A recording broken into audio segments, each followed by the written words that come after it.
I should perhaps quote from two authorities before I stop reading, because I always find it to say what I have to say when I am forced to read. Listen to this. I'm quoting. There can be a way which seems right to a person, but at its end are the ways of death. You may think you are on the right road and still end up dead. I think we're losing the connection there with Honorable Chief Justice. Can I be assisted? Am I audible now? Well, yes, you or are. apparently Yes. you are the only one. You are, Chief. Yes, apparently you are the only one. The next quotation, the next two quotations reads, and I'll read them without saying in quotes. My people, when you stood at the crossroads, I told you, follow the road of the road your ancestors took, and you will find peace. But you refused. And the last one, stand at the crossroads. It's a repetition of what I've just read from Adana version. Stand at the crossroads and look. Ask for the ancient path and ask where the good way is and walk in it. And you will find rest for your soul. But you said, we will not walk in it. Let's bring it home. In what state are the good initiatives of the Archbishop Thabo Makgoba Development Trust in collaboration with the Walter Sisulu University sought to be implemented? In what setting do we find ourselves right now as a nation? You and I know that we have just been downgraded into a double junk status. That's where we are economically. We find ourselves in a situation where whenever our people are aggrieved, they destroy the valuables they need. Cast your mind back to the number of delivery trucks that have been touched recently. Not so long ago, I saw a clip of people in broad daylight destroying the cables that are necessary for our train network to operate. I saw some people not so long ago on a clip digging out the tarred road. It is not unheard of that our people can touch a library that they desperately need because they are frustrated. And it's easier to blame them when we focus on the symptoms rather than the root causes of the problem. When communities are unhappy, they touch schools. They touch everything of value that they need for the realization of the objectives sought to be realized or achieved rather by the Archbishop Thabo Makgoba Development Trust in collaboration with the Walter Sisulu University, as well as our undertaking in the preamble to our Constitution. So the question is, what is the problem? What is it that needs to be done for an environment conducive to the attainment of the objectives that the trust and the university seek to achieve to be in place?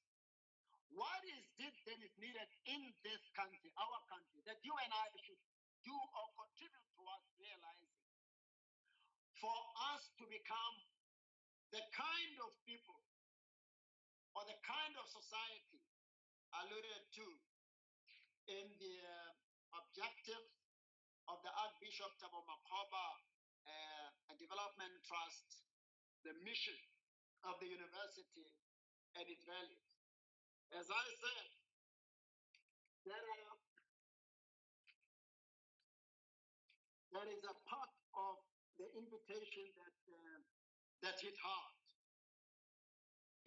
One that even at times while children were watching, there is a lot of harm and damage that we have inflicted on ourselves. And here lies the question: what then are we supposed to do for you and I and our children to become the kind of people who can respond positively to what this trust, this university, and many other institutions and leaders would want us to achieve? How do we create the environment that's value-based leaders? Because until that environment has been created, you are going to have children who come from families that are broken. Members of the community that we're going to have and leaders that we are going to have are going to be the same broken, sick, and immoral people that they were at the state of neglect. Let me just try and recapture the point. You and I need to reflect on the values, not that we talk about, but the values in terms of which we order the affairs of our lives, the principles that inform our lives. Are we fair to the people that we do? We tell the truth? Remember, those are the principles by which we have to live. Are we ethical? Are we men and women of integrity? Or do we deceive others? Can we be entrusted with the resources of the institutions in which we operate? If these values have been instilled up until now, why do we have so much corruption in this country?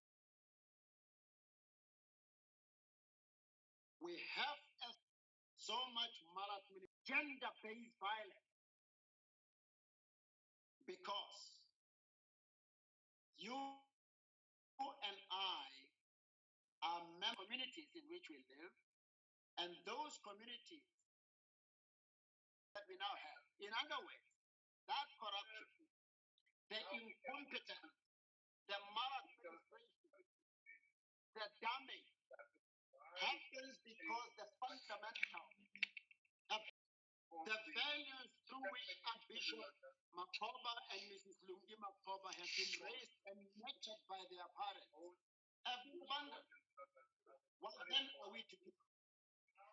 First is to find a way in which we can rebuild families. The family unit requires special attention. 65% of citizens of Africa are young people. They are busy, and most of them do not quite know how to raise a family. And the result is budget. They may qualify,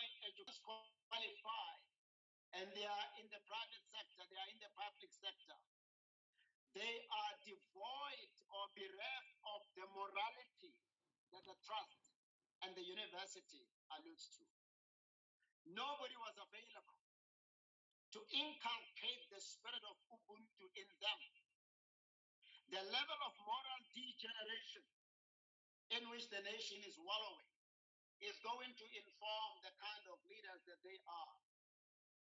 Without those values, without those principles, in a faith-based institution or a church, that money is gone. You cannot even entrust your female children with them if they are men, because time was never dedicated to ensuring that they are properly raised. And most of the time, even if the parents are there, they are left to their own devices as to what is it that it takes to raise a value-based leader. What is it that it takes to contribute by building your family, by raising your children towards the eradication? You know, the Archbishop is reported to have said something recently at this school where there was tension.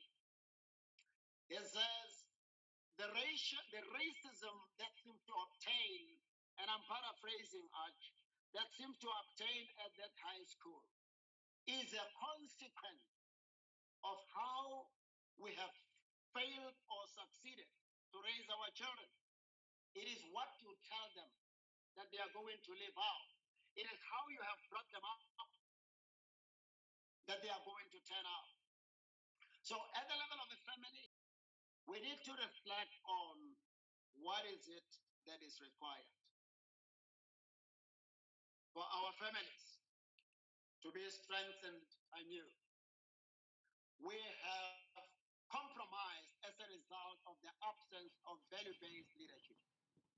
We are afraid to take a stand.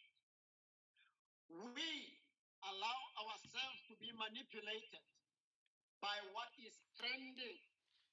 We have outsourced our thinking responsibility. We don't analyze anymore. We take whatever sounds to be politically correct. We lack leaders who can stand and say, it is wrong to touch a library. It is wrong to touch a clinic. It is wrong to touch a school. Let us find ways to put an end at this. Those leaders are not there. There is a lot of compromise. Principles have been abandoned. And our children and those that we mentor can only do what they see us do. The individual you are, it explains or informs the family that you bring up.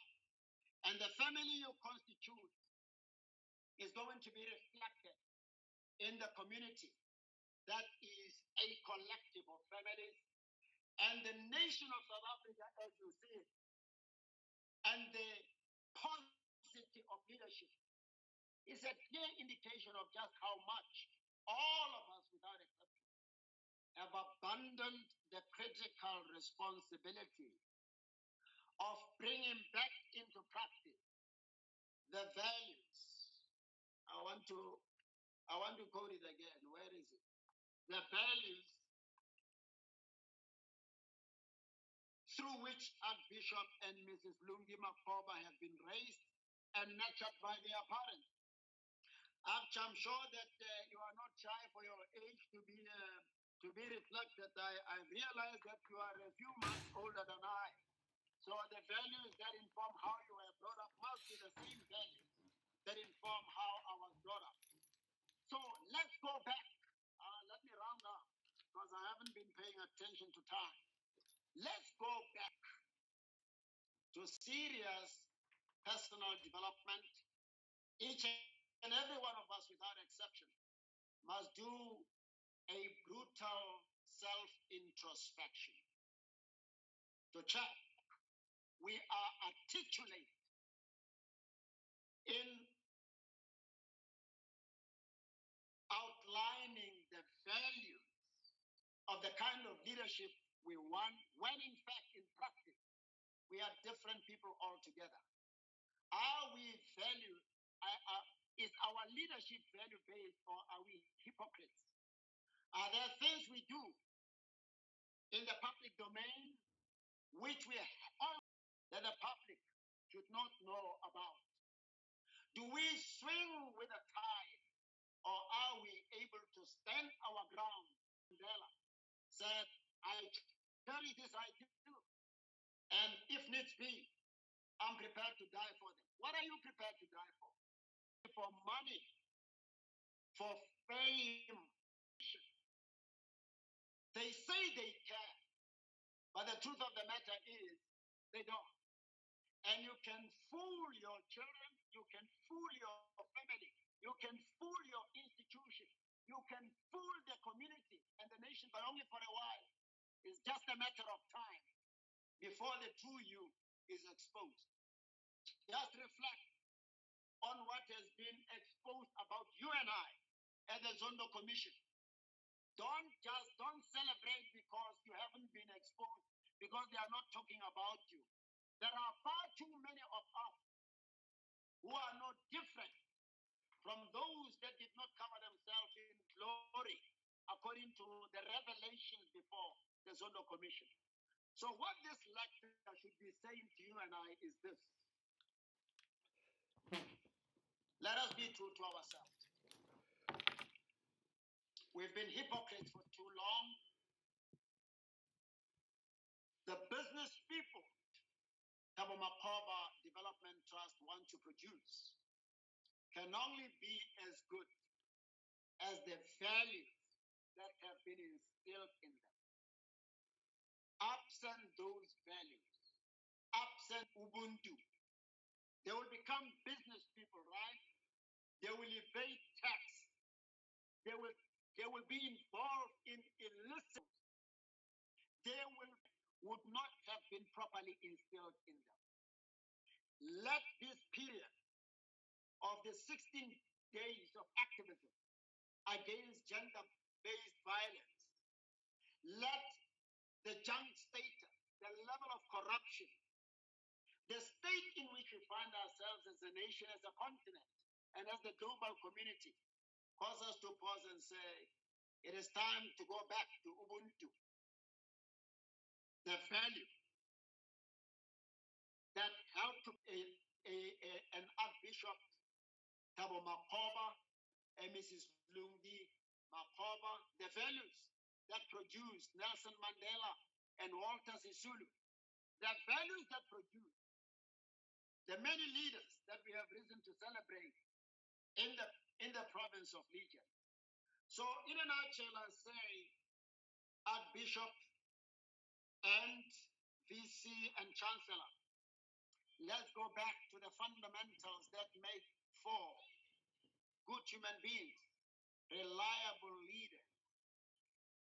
leaders who espouse principles and values that are predictable, leaders who will not run down institutions, leaders who will not abuse. I thank you, and once again, I say this is time for Ubuntu. Let's go back to the basics. Thank you very much. Thank you very much, Honorable Chief Justice. If I reflect from my values, as I've been encouraged, I never call Umdomdala ngegama lakhe. When I remain to say Chief Justice, I think that as far as I can be allowed. But thank you very much, Tata. And we're just gonna only 3 questions, whether they are written in a chat and which open our mics and start to speak, but only 3 burning questions from the delivery that we have received from the Honorable Chief Justice. And as I wait for the questions, one of the 3 things that I note from key thing to reflect. He calls us to reflect, and he calls us to realize that we've been given resources we can reflect from. Our name, it comes from an icon that is embraced the element of function in leadership as against position-based leadership. He also calls us to reflect on our South African constitution that talks about the realization of our freedom with the very trending element of Ubuntu. If we embrace Ubuntu, we embrace who we are as a nation. We embrace who we are as a people. And with that, let me just take the 3 few questions.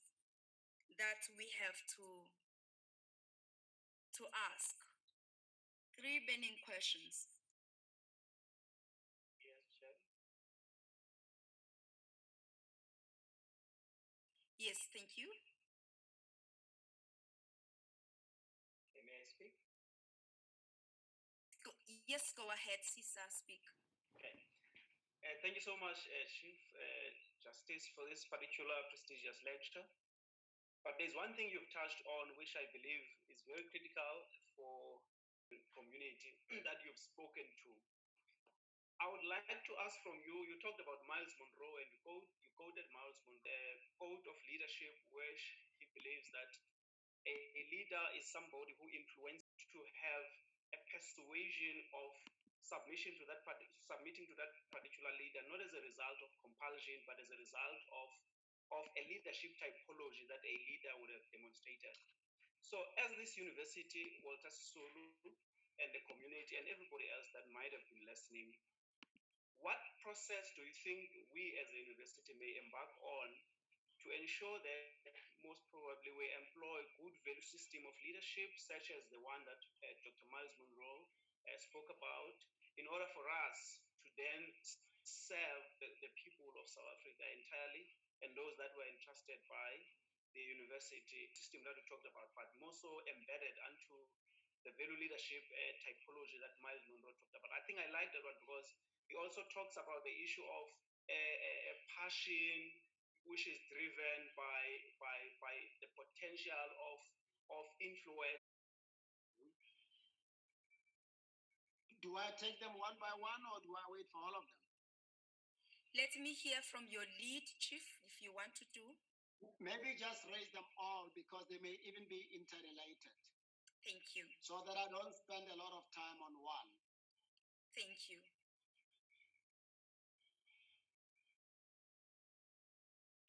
Can we raise another burning question? Mike, who has his hand up? Okay, thank you, Prof. Yes, you can go ahead, Mike. Okay, good afternoon to the House at large, to all the dignitaries. Okay, my question to the Chief Justice, you mentioned the incident. After that matter happened, it became like a political statement whereby the parties were using it, they were using it for their own games. So as the Chief Justice, what are the ways of addressing that matter without involving political parties? Because I think it's a society matter which can be addressed without having to involve politics. Thank you. Hope my question was right.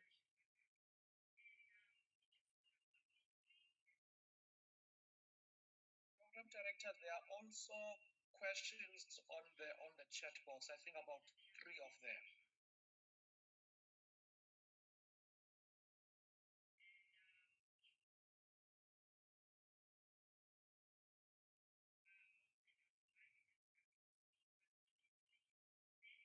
May I have the next question, please? There's one question that I am reading from the chat, which comes from a young person. Being a young person, I would like to ask this question. In light of the situation we are faced as the country, what must be done to ensure that we curb what is happening and further prevent what is prevailing? I think the question has to do with the statement of being downgraded as a country and the situations that are happening in our social world and communities. Then the other one, I think it's the last one here, which comes from Dr. Butka, and it says, whenever people are grieved, they destroy what they have to get what, and in most cases, they do get what they need through these protests. What are the lessons we learn on this kind of behavior And what is the government? I'm very grateful for the questions. I'll just try to provide an answer for everything without necessarily trying to single out to answer them one by one. Well, and maybe I should.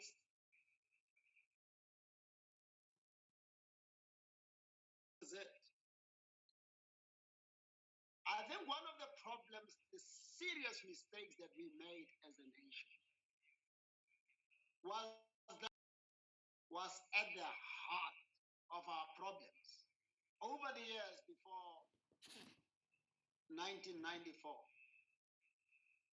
there was no deliberate plan to address this evil. It's almost as if we assume that because we have a wonderful and highly progressive constitution, it will cause things to happen automatically. It doesn't look like we took time to remind ourselves that the United States of America has been a constitutional democracy for centuries, that many countries in Europe, democracies like us for many years, and yet when African players or players of other pigmentation play soccer there, people sometimes show bananas to suggest that meaning that has gone by since racial discrimination was officially outlawed. It has not disappeared from the public. We did not learn from that and realize that it is going to have a clear plan and take steps to confront racism and seek to eliminate it.